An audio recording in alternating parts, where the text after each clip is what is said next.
Well, let's open our next file. File, open, and we'll choose the category file. Now, the first thing I want to point out is that people tend to use pie charts when they should never use a pie chart. Here I'm comparing prices of different cars. This is horrible. Now, I've added labels so we can actually see the prices. But there's no good way to tell if the H3 or the Hybrid Escape is larger. Never use a pie chart for this type of chart. You should use a bar chart. We'll move on to the next worksheet, and we're going to build our first simple bar chart. Select the data from A1 to B6.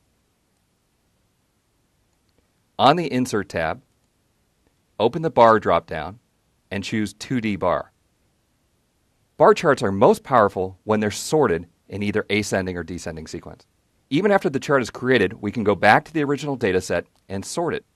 Click a cell in the worksheet, and then click a single cell in the sales column.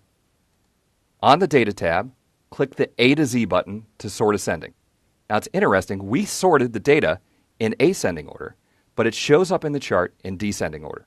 That's the way the bar charts work.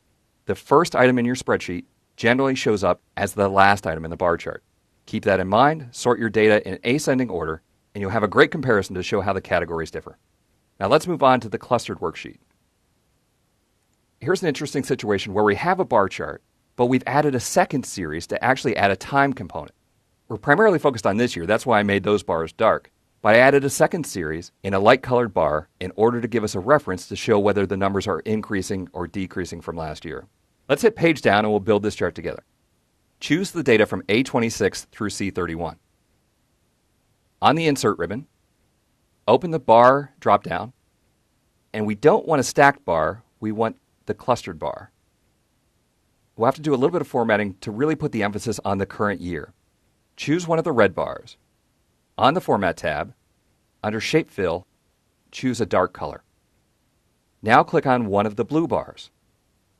Go to Format, Shape Fill, and choose white. Now, you can still see the bar, but when I click away from the chart, the bar will actually disappear. That's because these bars have no outline. Click where the bar used to be, and go to Shape Outline, and choose a dark outline. Now this is an interesting example. I said that time series should always have the time going across the bottom of the chart.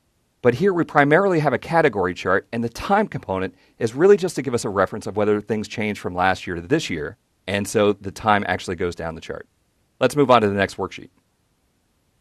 Well, here I just want to show an example of a stacked bar chart. Just like stacked column charts, stacked bar charts are generally very difficult to read. However, in this particular case, it's a great example.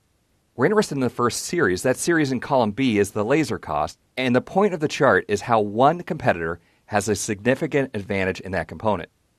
Because this component is closest to the baseline, it's very easy for the reader to understand the difference in the laser engine cost. It's also easy for the reader to look to the right and understand the difference in the total cost. While stacked bars and stacked columns are usually a bad idea, in this particular case, where we're interested in just the first component, it works out great. Well, that's bar charts. I'll close this file.